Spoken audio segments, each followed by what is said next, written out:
Let's see this question.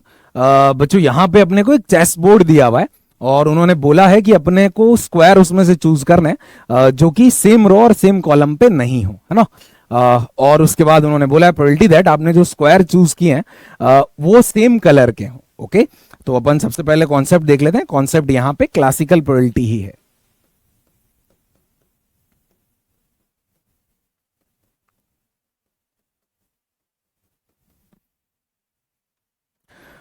बच्चों आइए अपन पहले फेवरेबल केसेस देखते हैं कितने बनेंगे। तो बच्चे फेवरेबल केस क्या है, आप पहला स्क्वायर तो कुछ भी चूज कर लीजिए, कोई प्रॉब्लम नहीं है, 64 में से कुछ भी।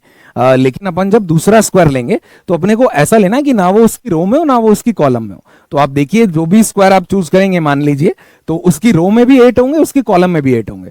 तो 64 में से 16 अपने को घटाने चाहिए। लेकिन आप थोड़ा सा सोचिए, 16 नहीं 15 घटेंगे, क्योंकि 16 नहीं 15 ही स्क्वायर होंगे। एक वो स्क्वायर दोनों में कॉमन आ जाएगा, वो रो में भी गिना जाएगा कॉलम में भी। तो फेवरेबल केस 64 माइनस 15 हो जाएगा। तो बच्चे ये हो जाएगा अपना 49, है ना। आप देख लीजिए, ठीक है। तो ये अपने फेवरेबल केस हो गए। हमने पहला स्क्वायर चुना, दूसरा स्क्वायर चुना जो कि उसकी रो या कॉलम में नहीं था। अब आइए फेवरेबल केसेस गिनते हैं। फेवरेबल केसेस में मुझे वो स्क्वायर लेने हैं जो कि रो और कॉलम में तो ना हो, साथ ही साथ जिनका कलर भी सेम हो। तो मान लीजिए एक बार के लिए अपन ने ब्लैक का कोई एक स्क्वायर चूज कर लिया किसी भी रो में, तो उसके जो केसेस बनेंगे वो 4 बनेंगे बच्चों। यार आप देखो कैसे 4, है ना। एक रो में अपने पास 4 ही ब्लैक स्क्वायर होते हैं। मैं मान रहा हूं मैं ब्लैक कलर के ही दोनों स्क्वायर चूज करूंगा, तो 4 यहां पे आ गया अपना। अब दूसरा स्क्वायर जो आपको चूज करना है वो उसकी रो या कॉलम में नहीं होना चाहिए, लेकिन ब्लैक ही होना चाहिए। तो टोटल ब्लैक के स्क्वायर अपने पास कितने हैं, 32 हैं अगर आप देखें तो। अब अगर इसकी रो या कॉलम में करेंगे तो इसकी रो में भी 4 ब्लैक स्क्वायर होंगे और कॉलम में भी 4 होंगे। इन दोनों को घटा देते हैं क्योंकि रो और कॉलम वाले नहीं चुनने, वो तो अपनी सैंपल स्पेस में भी नहीं है। लेकिन फिर से वही बात, ये दोनों बार काउंट होगा तो 8 नहीं इस बार 7 हो जाएंगे। तो 32 माइनस 7 कर दीजिए बच्चों। यार ये हो जाएगा अपना 25। लेकिन ये कहानी किसकी है यार बच्चों, आप सोचिए। जब मैंने पहला स्क्वायर किसी एक रो से चुना है, ऐसी कितनी रो है, 8 रोज है। ये तो है जब मैंने एक रो फिक्स कर दी, अब दूसरा स्क्वायर ले रहा हूं। तो अब अगर ऐसे ही मैं लूंगा तो ऐसे टोटल रोज कितनी है अपने पास, 8 रोज हैं यार, है ना।